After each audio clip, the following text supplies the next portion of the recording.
Welcome to Menopause Monday. So today I am talking about the best natural supplements that you can use during your menopause to support your health.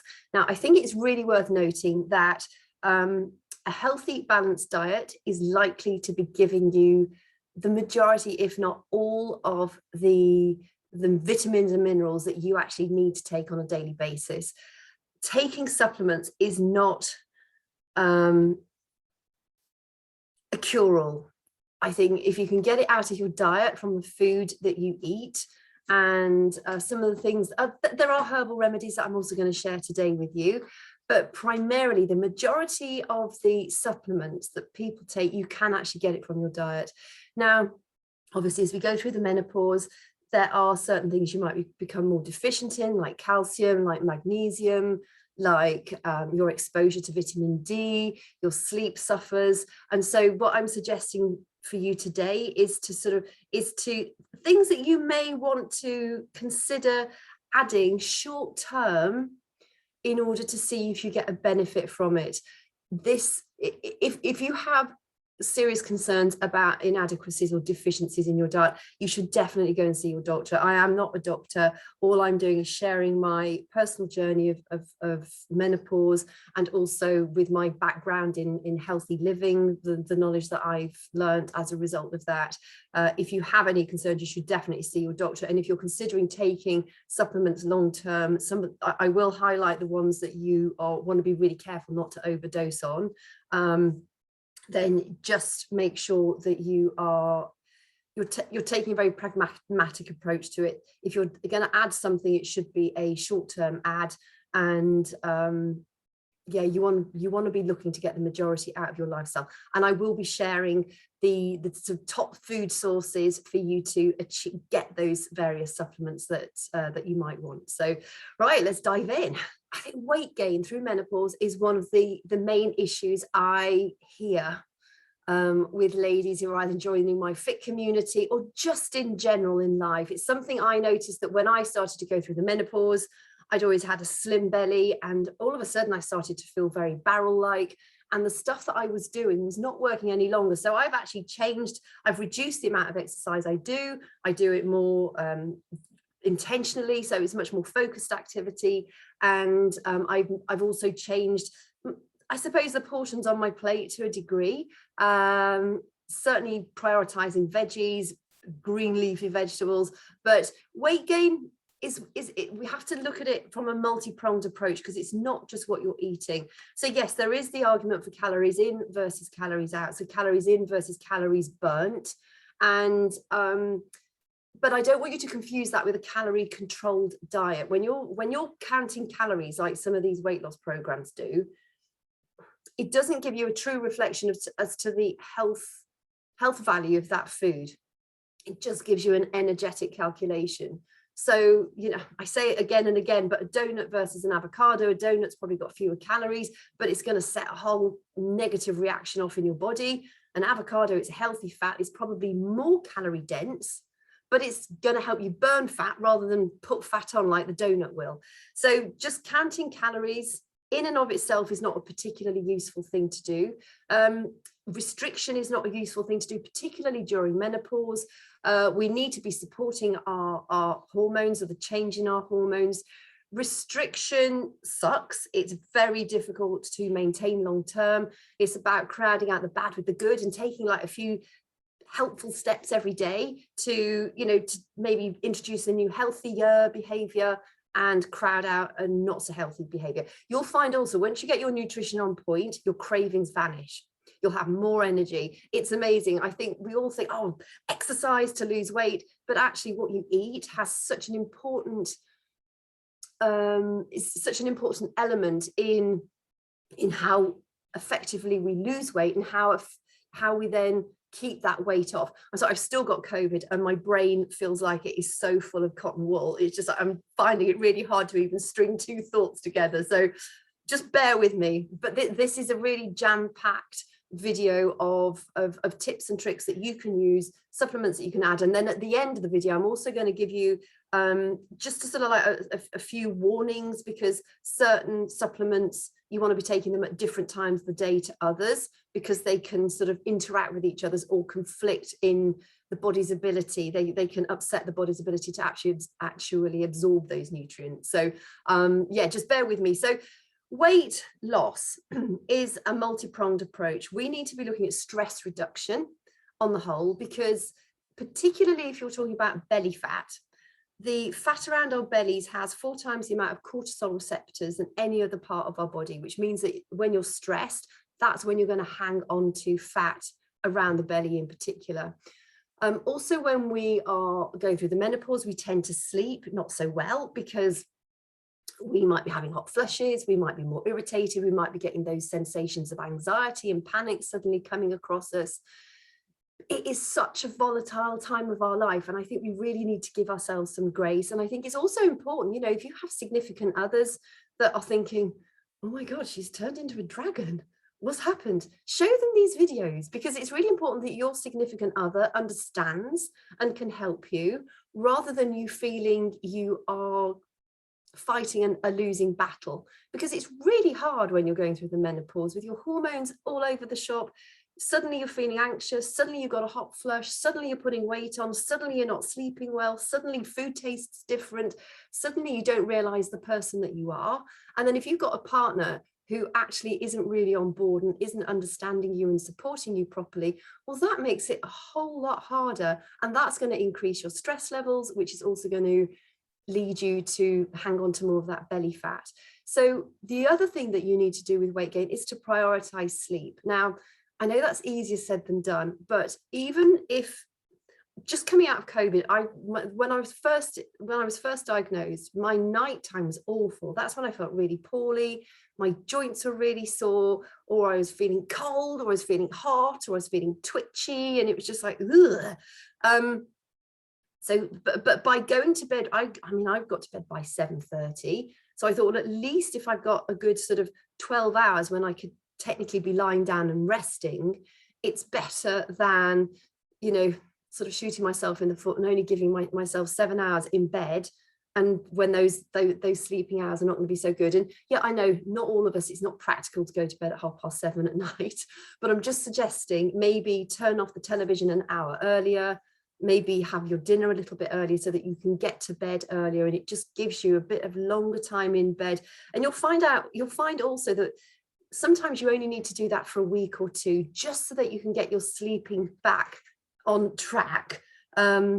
To be able to be in bed for longer is going to be beneficial for you, and just maybe do it for 2-3 weeks until you start to feel like you're recovering some of your sleep. It will help you with your satiety hormones. It's going to help you manage irritability and those mood swings.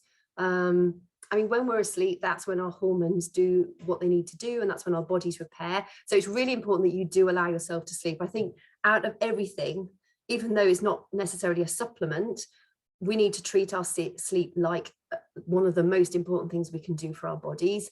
It's something most of us abuse. Just, you know, commit to it for 2 to 3 weeks and see how much better you feel, and what kind of an impact that has on your brain fog, on your joint pains, on your hot flushes and your irritability, because it will help improve that no end. Another thing that you can do with sleep is have something like, I don't know if you have like a diffuser next to your bed, or even just a flannel with some water, a damp flannel with some lavender drops on it, lavender oil. Lavender is a natural relaxant. That would work really, really well. Essential oils are incredibly powerful. I take a sleepy tea. I have it, Pucker teas are where I get mine from. It's called sleepy tea or nighttime tea. I have one of those before I go to bed. It contains valerian, chamomile, that sort of thing. I find it really, really relaxing. And yeah, I would have that instead of a cup of tea or a cup of coffee or whatever else you might be drinking. For me, it settles me really, really well. So I have that when I'm sat in bed. I have my cup of sleepy tea and my nightcap on, and I read my book for a while, because again, it helps the body just sort of switch off, ready for bedtime. And if you're reading like an interesting book, they reckon those people, the scientists reckon that if you're reading something that's like personal development related, it actually sort of settles in your brain even more, so you have more benefit from reading it, I think. Anyway, there is no harm done. Another thing you can do for weight gain or weight loss is apple cider vinegar.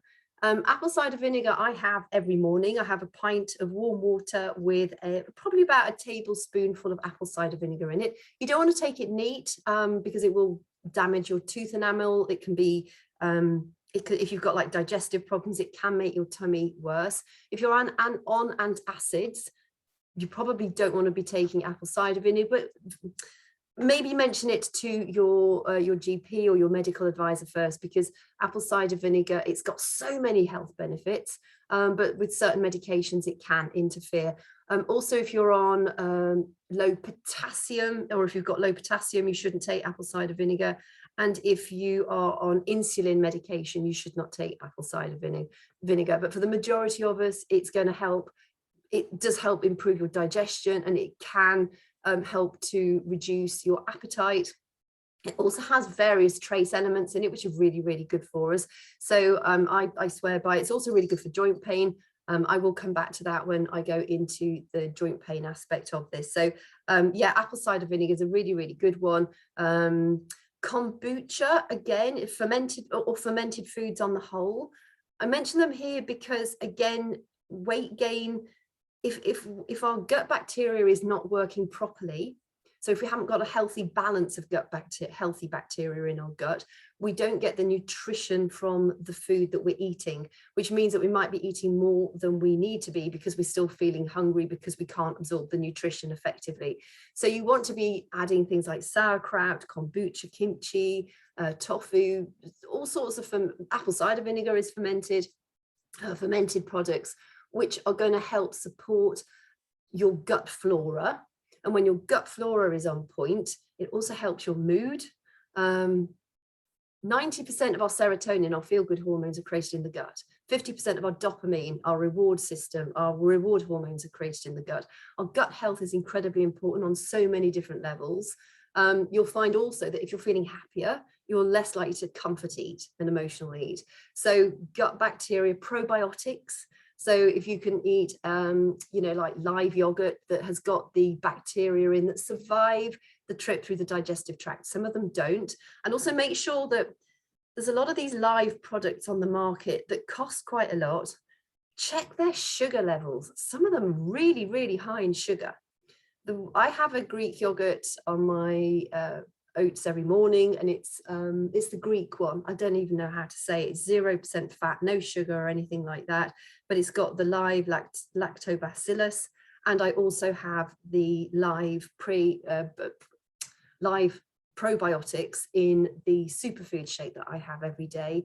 That has got the lactobacillus. Soil-based live bacteria are really what you want to be aiming for, to make sure that they get through the digestive tract to where they need to do the work that they need to do the most. So that's pretty much it. It's probiotics, fermented foods, focus on your sleep, and obviously stress management for weight.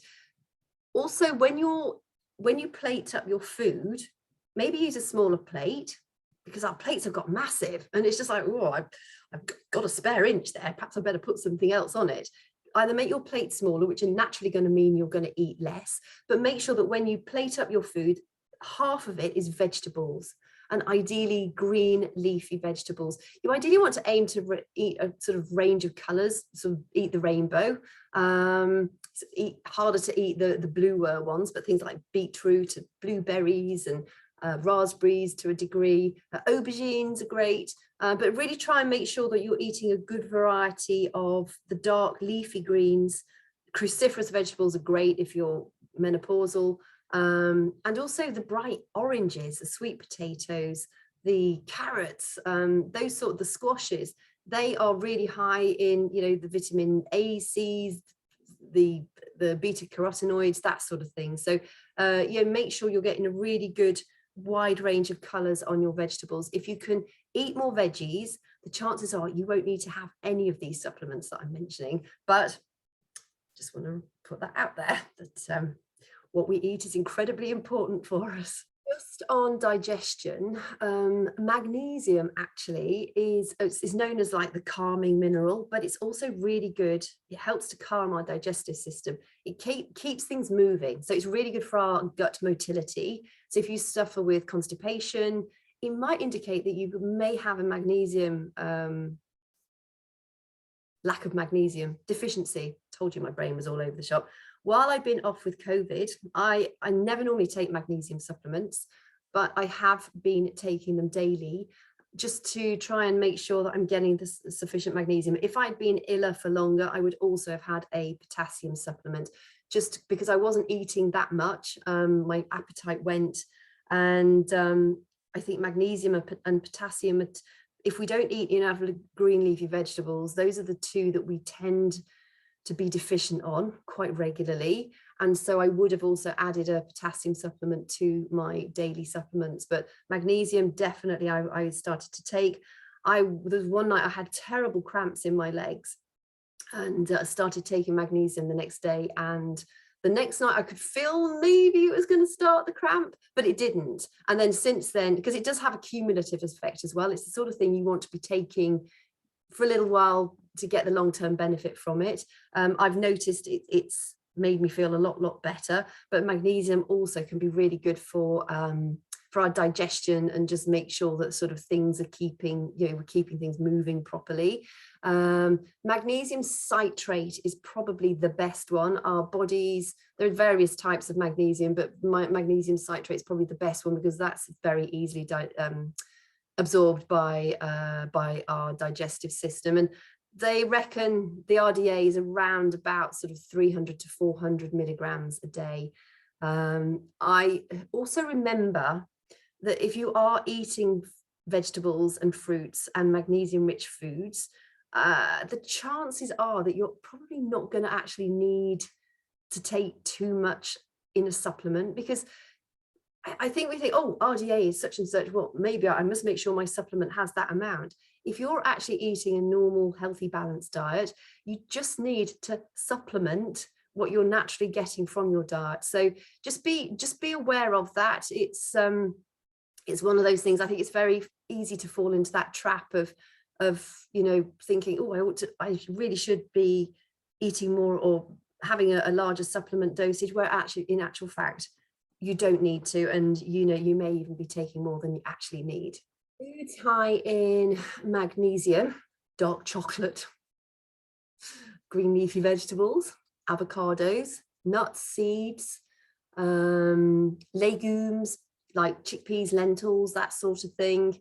Those are some of the foods that are naturally high in magnesium. Is another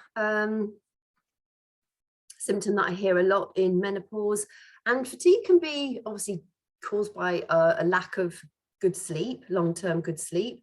It can also be caused by just so many stressors, and on top of that you've got your menopause. I think during sort of menopausal years, a lot changes in our lives. A lot of our relationship dynamics can change. We can become empty nesters. All of a sudden it's us and our significant other, and there's no distraction. It's just like, oh my God, what do we do together now? Because we haven't got the children to interrupt. How do we behave?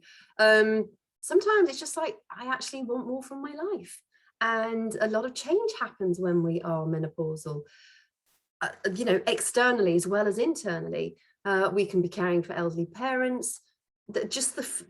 I think it might be hard if you're looking for work. You might be having stress because of that, because it's bloody hard as a 50-something-year-old woman to find a job out there, even if you've got loads and loads of qualifications. Even for 50-year-old men, I've got some friends and they're highly qualified, and it's just really hard for them to find work out there that suits their qualifications. Yes, of course, everybody can find work just that doesn't suit their qualifications, but it's hard. It's tough to find a job that fulfills you. I think that's probably the best way of saying it. And as you get older, you do have less energy, and you do think, your days on this planet become slightly more numbered, and you just want to make sure that what you're doing is fulfilling and that it's ticking your boxes. We can't always have what we want, but that in and of itself can be an additional stressor. And fatigue can be an accumulation of everything that we're dealing with on a daily basis. It does affect our adrenal health. Adrenal fatigue is really serious. If you're feeling absolutely flat, if you can't walk up the stairs without your quads feeling like they're about to pop out of your legs, if you are of a very low mood, if you're very emotional, you may have adrenal fatigue. It's really hard to actually pick it up in the doctor's surgery too through a blood test. I would be your own advocate. And if you're feeling absolutely flat and you've been feeling like that for a while, go to bed for 2-3 days. Take it really easy and just let yourself rest. And when you start to make your comeback, make it gently. So start walking, maybe yoga. Get time outside, because being outdoors is incredibly important on so many levels. I will cover vitamin D in a little while, but fatigue is just one of those. It's so debilitating, but it also means that you don't look after yourself like you should do if you're fatigued. So you can't be bothered to make the healthy meals. You can't be bothered almost to go to bed because you're too tired to get up and go to bed. You can't be bothered to do and make any change because it's too much effort. When it feels like that, commit. Just scribble it off in the diary, ask a friend for help if you need to, and just go to bed. If you've got youngsters and that is absolutely impossible to do, just make sure once they've gone to school, get back into bed, relax, put your alarm on so you've got time to get up and go and get them back, get them bathed, get them fed, go back to bed yourself. But you have to prioritize your health, and it won't take long. If you're in serious fatigue, give it between sort of 2 and 5 days and just completely relax. And that will make a massive, massive improvement for your health. And then you can start to build upon that. It could also be that you've got an iron deficiency. A lot of us have iron deficiencies. We need iron in our bloodstream in order to get the protein in our blood called hemoglobin. Hemoglobin transports our oxygen around our body. And so if you have not got sufficient iron, you're not going to transport that hemoglobin, and the hemoglobin will not transport the oxygen around your body effectively. To know if you're extreme iron deficiency is called anemia. I think most of us are familiar with that. If you pull down your eyelids, if they're very pale inside, that can be a sign of anemia. Cold hands, cold feet, pale skin can be a sign of anemia or low iron levels. Irritability, restless legs, especially at night time, that can be a sign of low iron. So with iron particularly, if you feel that you have got low iron levels, you definitely have to go to your doctor, and they will check your iron level, your hemoglobin, and they'll then prescribe an iron supplement to you. You can get iron from your food, clams. A lot of cereals are fortified with iron. Milk is fortified often with iron. You can get it from dark chocolate. This is a recurring theme. White beans, oysters, lentils, spinach, red meat, organic red meat. But then given the fact that we're all supposed to be reducing our intake of meat, which I heartily recommend, if you are going to eat red meat, I highly recommend you go for organic and just eat it once a week. Maybe twice, and that's it. Try and be more veggie friendly. It's good for us, it's good for the planet. I'm going to keep going on about vegetables because vegetables are incredibly important to us. Low mood and irritability is something that I think we all struggle with. It's a bit like PMS but on steroids. And there are various things that you can do to help supplement yourself with to manage it better. Valerian is a root that is also in my sleepy tea. You can take that as a herbal extract, and I think most health food stores will have valerian root. St. John's wort, something you've probably heard of. There are contraindications with that. It's been known to be effective with sort of mild to moderate depressive symptoms. For more advanced depression, it's not that effective, apparently, according to studies. But it can also interact negatively with HIV drugs, antidepressants, I think contraception. I think if you're taking something already, before you add St. John's wort to it, W-O-R-T, I never know how to say it. Just check with your doctor that in actual fact it's a safe herbal remedy for you to take. But it is known to help relieve depressive feelings, to help reduce anxiety, and yeah, just as a general relaxant. Magnesium, again, magnesium is our calming mineral. On so many different levels, magnesium has an important effect for us. So again, you know, if you feel like magnesium, you can't really do too much harm with, maybe get a supplement and just take a small amount daily. And in addition to a healthy lifestyle, you might find that magnesium will make a big difference. People say, when should they best take magnesium? It doesn't really make much difference. I think if you want to take magnesium as a sleep aid or as to help you settle and calm down more for the evening, maybe take it in the afternoon.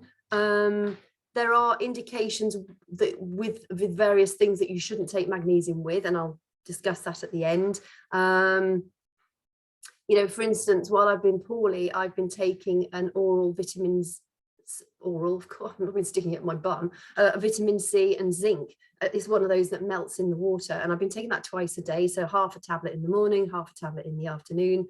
But magnesium and zinc do not interact well. So you need to make sure you've got like 2-hour window in between having. So if you take like that vitamin C with zinc, make sure that you're taking your magnesium a good 2 hours away from when you take the zinc. Sorry, I don't know why I mentioned sticking vitamin C at my bum, but it just seems a stupid comment to make. It's just like, I've got this thought in my head. It's just like, well, where else is it going to come from? Omega-3 fatty acids, fatty fish, they're really good for our mental health, our nervous system in general. Most of us have, you can buy like the omega-3, 6 and 9 supplements in the health shops. Actually, most of us eat more omega-6s than we need. It's the omega-3s that we tend to be more deficient on. There are studies that say if you eat too many omega-6s, it can increase inflammation, but there is no harm in eating more omega-3s. So definitely, you know, fatty fish, things like that. If you can, and chia seeds, nuts and seeds, just make sure that you're eating omega-3 rich foods, because they will support your mental health. B vitamins, again, are incredibly good for our nervous system and for your mood. They're best taken in a complex. There's a whole range of B vitamins. There's loads of them, but they interact best when they're taken together. So B vitamins, just go into your health food store and just go for ask for a good quality B vitamin complex. And that will help you with, if you're feeling nervous or antsy, nervous, or Amazon, multivitamin is going to benefit you quite significantly. So hair and skin is something that I hear a lot of people complain about as well. As they go through the menopause and all of a sudden they've gone frizzy and their skin obviously gets more wrinkly and a bit more droopy. And a bit thinner. That is true because of our falling levels of elastin and collagen that are naturally occurring. Sleep is going to help with that. Sleep is when we release our human growth hormone, and a human growth hormone is like our youth. It's our elixir of youth hormone. But also you could take a daily collagen supplement. I do take collagen daily. I have it in a powder form. I stick it either into my superfoods, or I drink it with either my muscle recovery drink when I'm feeling well enough to work out, or I just stick it in my tea or my coffee because it's flavorless. But I do take collagen on a daily basis. It's got the right type of collagen proteins in it, so it synthesizes really, really effectively. I'm 51. I don't feel like I'm doing too badly. I've never had Botox. I mean, yeah, I have got wrinkles and I've got jowls, but I've never had any of those, like those injector filler things or Botox or anything like that. I just believe in good sleep, healthy lifestyle, regular exercise, and collagen does help as well. So just be aware of that. You could also take a biotin supplement. I think collagen and sleep are probably the best ones for your skin, your hair, and your nails. I also do take adaptogen herbs. I think those have made a massive difference to how my nails are, because I've only started recently taking collagen, whereas I've been having adaptogen herbs for about 3 years now, and I've noticed a massive improvement. massive, massive, massive. I'll talk about my adaptogen herbs towards the end of this, but they help on every level. That I was going to sort of include them through each sort of chapter of this, but they help on so many different levels. I think they deserve a little sort of bit to themselves. Hot flashes now, that is probably one of the most common menopausal problems. Evening primrose oil can help you with your hot flashes. I think the jury's out on that. I used to take evening primrose oil when I was having periods, and I've read quite a few articles saying they're great for like PMS. I haven't read so many about their benefit after the menopause, so that's why I stopped taking it. But there are some people that say yes, it benefits. So again, it's one of those things. Maybe try it, buy a pack. If it makes a difference to you, continue, and if it doesn't, well then just save your money and invest it in something else next time around. Black cohosh, that is a remedy that I hear of a lot. Again, I've never taken it myself, but apparently it's very, very effective against reducing your hot flushes. A bit like St. John's wort, it can interact with other medications, so you do need to make sure that you're not taking anything else before you take it. I'm sure your health food person is or your naturopath, ideally talk to a naturopath, because they'll be able to go through all of these with you in great detail. Sage is really good at reducing hot flushes. I cook with a lot of sage. I love sage, so I'm probably getting a lot of it myself naturally in any case. If you don't already cook with it, maybe start adding it to I do sage and rosemary on top of my roast potatoes. I do sage, rosemary, olive oil, and slice up lemons and put the lemon zest and the juice all over the little new potatoes and roast those with coconut oil. They are absolutely delicious. I put sage in, if I'm making like a stew or a bolognese or something, I eat loads of sage and rosemary, and I absolutely swear by them. I think they're both really, really good. Fenugreek also is another herb that's supposed to be very, very good for hot flushes. I eat a lot of curries and I stick quite a lot of fenugreek in them. So yeah, again, it's just something. Very few curry recipes actually have fenugreek in them, but it's weird, isn't it, what your body makes you choose? It's just one of those things. I think, oh, I'll stick some of that in. I don't know why I'm thinking I'll stick fenugreek in, but I've done it for years, and maybe it's because my body was saying, we need what's in that. Give us some fenugreek. Licorice root, which does look like a twig. I have chewed on licorice root since I was a child. It does look weird, and if you send your children to school with licorice root, they're probably going to get bullied. I never was, thankfully. I think I was just the weird one. And it is, you just chew it, but you can probably get it in capsule format too. You can get pucker. They do like I think it's 4 licorice tea. Oh, it's lovely. And that's high in licorice as well. So licorice sweets. Now people say to me, but can I eat licorice? Check the sugar content. Normally it's full of sugar and probably other stuff. So you're probably better not to. I drink the licorice root, get a licorice extract supplement from your health food shop, or start chewing on a licorice root twig. They're really tasty. Try not to eat the chewy bits. It was making my mouth water thinking of it. You can chew the rooty bit, the sort of the fibrous stuff. It's probably quite good for your belly. It's not going to hurt you anyway, but no, you just you get the flavor out of it and sort of work your way around like a human squirrel type thing. It's really, really nice.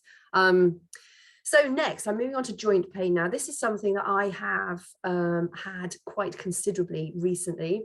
I found when I cut out caffeine and when I added vitamin E to my diet, or vitamin E supplements, my joint pain just about vanished. I got around the caffeine by getting hold of Ticino, which is a complete non-caffeinated herbal coffee. It's lovely, actually. It's really, really nice. I just have it black. It's called TEECCINO. Get it online. If you're in the UK, I get mine from iherb.com. They're good value. They're probably better value than Amazon are, a lot of it. And my favorite blend, if you're interested, is Java. It's really, really nice. Not affiliated with them. It's just a really good, healthy way of having a cup of coffee without the caffeine and hopefully without the joint pain. Vitamin E, I take daily. you need to make sure that you get a vitamin E that has the 4 tocopherols and the 4 tocotrienols. So you'll see if you go like onto Amazon, it's like vitamin E, all 4 tocopherols. You want to make sure it's got vitamin E, 4 tocopherols and 4 tocotrienols. The tocotrienols are very important, but they work best in conjunction with the tocopherols. You'll find that is likely to reduce your joint pain. It's also really good for your skin condition. It helps us against free radicals. It helps us with our heart health. Vitamin E on the whole is a really, really beneficial thing. You can also get vitamin E in a lot of your food sources. So, you know, your more fatty foods, your seeds, your nuts, your oils, avocados, those sorts of things. But if you're eating, you like seeds and nuts, you're likely to be getting a good supply of vitamin E. Again, apple cider vinegar is great for joint pain. I remember my grandpa used to have apple cider vinegar in his water, and he used to, oh, it's great for my arthritis. And actually it is. Apple cider vinegar it helps to reduce the inflammation in our joints. It's something that's been used as a sort of herbal remedy for years and years and years back. I mean, you can go back hundreds of years and of people have been using apple cider vinegar. Obviously also good for our digestion. So if you're struggling with joint pain, I recommend cut out your caffeine, vitamin E and apple cider vinegar. It's going to help you across the board. Now, bone health. As we go through the menopause, we have in our bones, we have things called osteoblasts and osteoclasts. Osteoblasts build up bone density. Osteoclasts nibble away at the bad bone, but we have more osteoclasts than we do blasts as we go through the menopause, which is why we can lose the strength of our bones and why we can be at risk of brittle bone disease, osteoporosis, osteomalacia, osteopenia, all those things. So it's important that we're getting good bone health. Now, firstly, the most important thing, and actually the same applies for your mood and irritability, is exercise. I know it doesn't come in a pill, but it does. It's one of the best things you can do to enhance your mood, to gobble up stress hormones, but also for your bones and your muscles. It's incredibly important. We need to have some kind of gravity-based exercise. So running's really good, as long as you've got okay knees.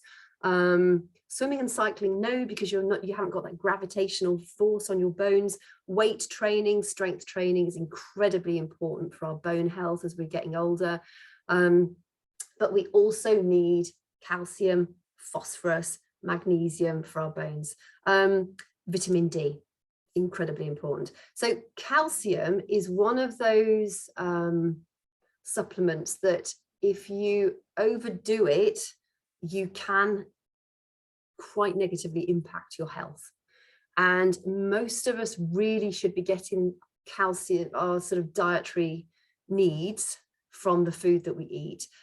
Calcium you can get from, I think people always say you've got to have like milk. You don't. It's milk does, or dairy products do contain calcium, but things like green leafy vegetables contain calcium. Tofu, edamame, I can never say it. Beans, lentils, fortified foods, tinned fish. Why is it tinned fish and not? Maybe because they grind up some of the bones in the fish, maybe. Or maybe we could just eat a fillet of fish unfilleted. I don't know. But calcium is one of those, again, that you can overdose on. So you want to be careful about the amount of calcium that you're eating. But we also need to be exposed to vitamin D, so the sunlight, for our bodies to actually use the calcium that we have. So if you're eating calcium and you're not getting outdoors, or you're deficient in vitamin D, you've got a problem. So being outside, ideally running outside or taking your dumbbells outside, is going to be brilliant for you. So just bear that in mind. So with vitamin D in mind, 20 to 30 minutes outside daily. If it's cold, put your coat on and wrap up and go on out. But ideally you want to try and get some skin exposure.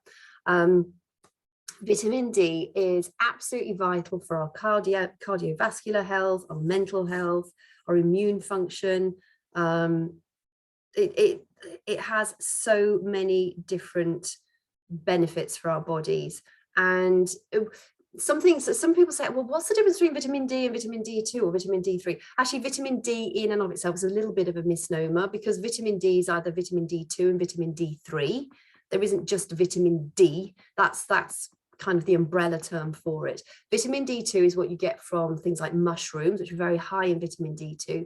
But vitamin D3 is what you get from being outdoors in the sunshine. And that really is the sort of the best way that you can get it. You can also get it from fatty fish, liver, egg yolks, red meat again, fortified foods, because quite a few foods are fortified during the processing with vitamin D. Did I say fatty fish? So, salmon, sardines, tuna, herrings, mackerel, that sort of thing. Those are quite high in vitamin D as well. But really the best thing is to be outdoors. Just being outdoors in nature is going to be so beneficial for you, for your mental health too. It just gives you that sense of expansion and space. And the Japanese are onto something when they talked about forest bathing. If you can get out into the trees, it does have a really positive effect on your mental health. And I think it just helps us get out of our heads. I remember when my dad was really poorly with multiple myeloma, and it was, I don't know, it was about 11:30 at night. I was a young mum at the time, and it was literally pouring with rain. And I just had to go out in the garden and do some work. Just started digging. And yes, anybody looking at me would have thought I had completely lost the plot, but I hadn't. It was a survival technique. I just needed to be out there. The rain was so cleansing, and just sort of doing a bit of frantic physical activity. I think I was probably crying, and it just made that, I just managed it. It was like just letting off the pressure valve just for a little while. And when I came back in, I felt so much better. It just made the biggest difference. It didn't change the crappiness of what was happening. For me though, it was cleansing. It was almost like I'd been bathed in something really calming, and it really gave me a better perspective of what was going on. So I was able to sort of manage it and deal with it better. But being outside is one of the most powerful things you can do for yourself. And sometimes, if you're feeling really fatigued, it's just like, I can't be bothered. Just drag yourself outside with a blanket and sit outside for a bit. It's going to make you feel so much better. So vitamin D is absolutely vital for us on every level, but it will also help your body synthesize calcium. As we go through the menopause, we actually lose our ability to synthesize vitamin D as well as possible, as well as we used to as well. So it is absolutely crucial that we do make sure we're keeping our vitamin D levels topped up. I know some people use those SAD lamps during the winter months. It actually, vitamin D has a cumulative effect. So if you get lots of exposure during the summer, it is going to take you through into sort of the autumnal and possibly earlier winter months as well. You do store it to a certain degree. So that's one good thing about it. But it on every level, vitamin D is really, really beneficial for you. Now, I've mentioned B vitamins and how important they are for our nervous health, or our nervous system health. There are certain things that you can look for that might indicate that you're either vitamin deficient or particularly in B vitamins, because they are a very important category of vitamins to make sure you've got enough of. And things that would indicate that you might be deficient are mouth ulcers, cracking around the side of the mouth, restless legs, sore tongue, or like burning inside of your mouth, obviously irritability and depression. Even nausea can be caused by a lack of vitamin B, lack of vitamin Bs, anemia, weakness, tingling in your hands and feet. That can also be iron related as well. Cramps, constipation. So there's a lot of things that could indicate that you're not getting sufficient B vitamins. So if you feel you're getting several of those symptoms, go and have a chat with your doctor. They can then advise, take a holistic look at what you're eating, hopefully suggest some healthy alternatives that you can use, but also perhaps suggest that you get a B complex vitamin that's going to help you. Foods that you can get your vitamin Bs in are like milk, cheese, eggs, shellfish again, green leafy vegetables, liver, kidney, offal. If you do not eat meat products, one of the best forms of getting vitamin B, and it's one that I absolutely love, is called nutritional yeast. You get your nutritional yeast flakes that you can get from your health food shop. I think some supermarkets sell them now as well. And they just taste really cheesy. So I know a lot of my vegan friends, they scatter it on top of their meals to sort of act as a cheese alternative. I actually love it so much. I literally just get a spoon of flakes and I gobble them up. They are a bit dry because they are flakes, but it's actually really, really nice. I love nutritional yeast. You can get it from soy products. You can get it from whole grains and cereals. We live in a time at the moment which almost like says, don't eat grains. And we're doing ourselves a disservice because a lot of B vitamins are contained in grains. I'm not a believer in cutting out food groups. I think they all serve a purpose. Healthy carbs, so fiber-filled carbs is how we refer to them as. So healthy carbs like butternut squash, sweet potato, vegetables and fruits are carbs. They're fiber-filled carbs. I'm not talking about the white rubbish bread and the white carbs, the white pasta and the white rice, because those are not healthy carbs. But there are a lot of carbs that we should eat. We need those for energy. I know, people, if you want to lose a lot of weight and go on a keto diet, you can lose weight that way. Long term, to maintain it, I think it's tough to follow a strict keto diet, but our bodies we need nutrition from all the different types of food groups. And when you start cutting them out, what are you missing out on? And things like grains, they are a very, very important source of our B vitamins. And you might need to find grains that work best for you and make sure that you're eating healthy grains. But I'm not a great fan of cutting out food groups. I don't think it serves us long term in the long run. I don't cut out anything, and I'm 51 and I'm pretty fit and healthy.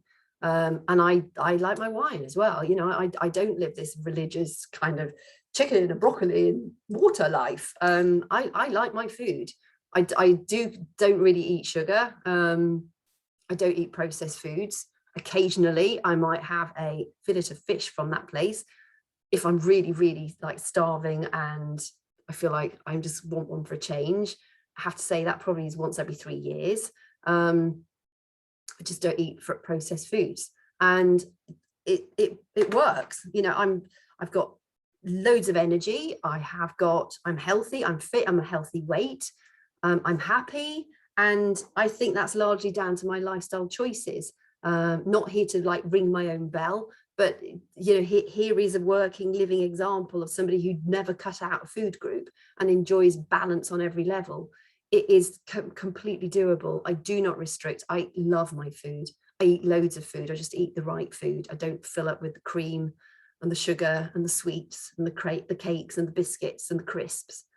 I eat nuts. I love nuts. So that's my healthy snack. And dates again. And dehydrated apple. I love dehydrated apple. So to go on to the adaptogen herbs that I take a mix of 8 every day. They are already in the superfoods I have like a superfood sachet every single day. That also contains a range of various vitamins and minerals, most of which I've spoken about today. But the adaptogen herbs are I've got ashwagandha, cordyceps, astragalus, schisandra, reishi, maca, and chaga.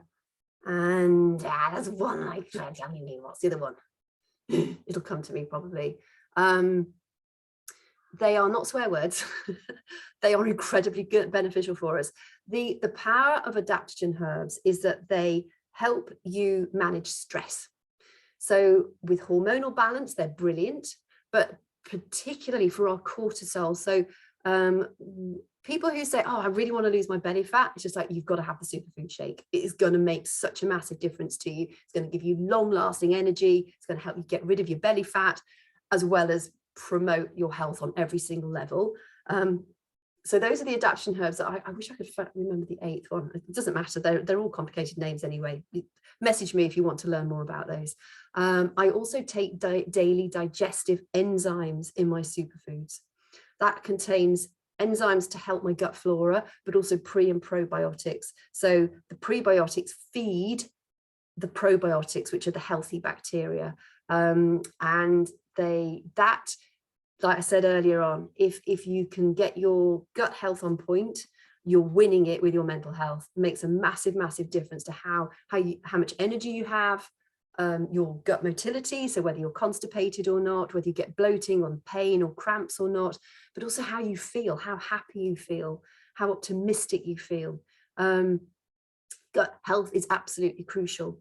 And the great thing is science, there are more and more studies pointing to the importance of our gut health for our mental health, and also for things like autoimmune disease.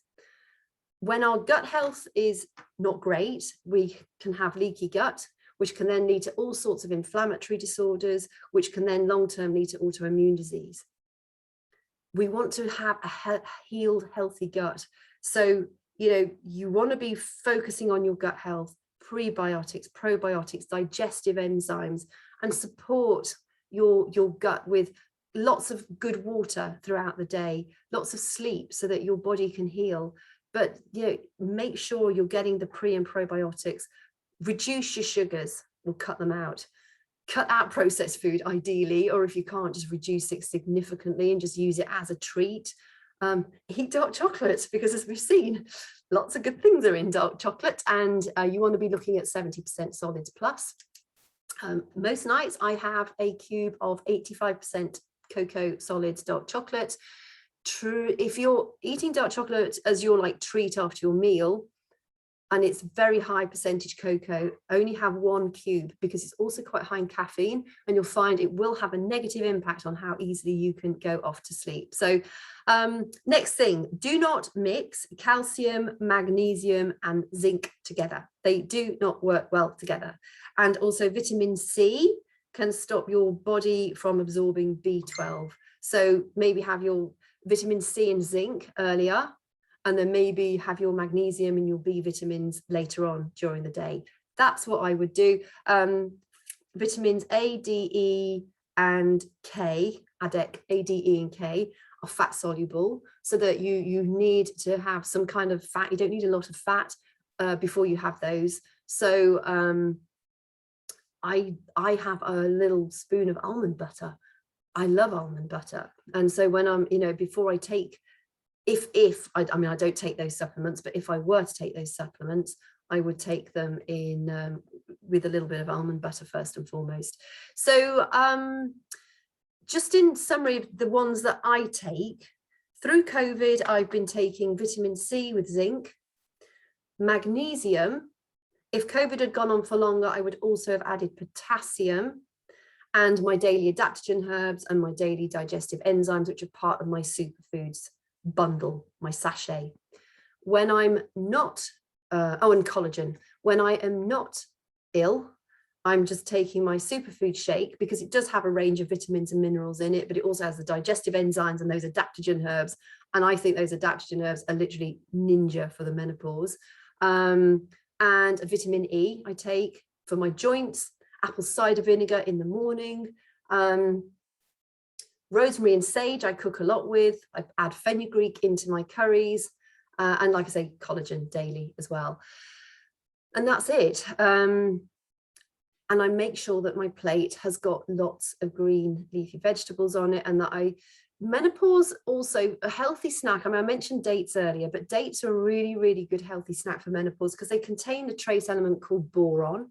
Boron's pretty important for us to have, but there are not many ways we can get boron, but dates are quite high in boron. Prunes have it as well. I actually love prunes with Greek yogurt. I think and grape nuts on top. It's just yummy.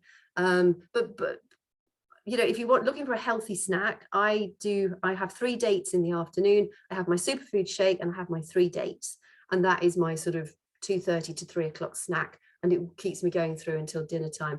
I tend to follow like an intermittent fasting regime. So I fast for, what is it 16 hours and then eat for 8, which means that I eat my meal about latest ideally 7, and then I normally have a brunch at sort of around about 11 o'clock-ish. I do my exercise before I eat.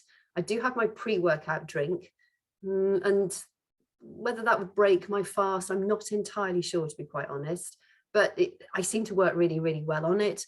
And if I'm absolutely chomping at the bit and I'm starving hungry and I know I've got to go and like do a run, I will have, of course it's going to break my fast, but I just have half a banana and a spoon of almond butter.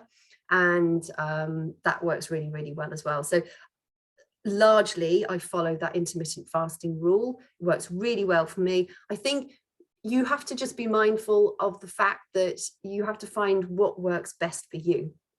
But if you've got concerns, have a chat with your healthcare provider. Be aware that certain supplements can have a negative impact on other medications you might be taking. And also know that the best minerals and vitamins that you're going to get are from the food that you eat, because it's not just the individual vitamins and minerals, it's what you eat them with. Because like green leafy vegetables, they don't just contain potassium, they contain potassium, magnesium, vitamin C, vitamin all sorts, calcium, blah-de-da-de-da-de-da, fiber, and loads of other things as well. And that is by far the best way to get your supplementation. So I hope this has helped. And I know it's been a long one, but I think it's important to sort of give you the rundown of what you can take to help various things. You can then go and experiment, maybe try, like if you've got serious hot flushes, try black cohosh if you're not on other medications and see if that has a positive impact. If it doesn't, try something new, try sage, try that. And then if that doesn't work, try something new. Stress management will help you massively with your hot flushes. Cutting out sugar, cutting out alcohol, cutting out caffeine will make a massive difference to your hot flushes. I absolutely promise you. When I go cut all those out, I might even I just have one normally hot flush in the morning when I wake up, which is when our bodies naturally have a surge of cortisol, because that's how our bodies are designed, to get us up and motivated to get on with our day. You can pretty much control your hot flushes. You can control most of your menopausal symptoms through lifestyle change. It's just, are you willing to make the change, or do you want to pop a pill instead? I think in extreme circumstances,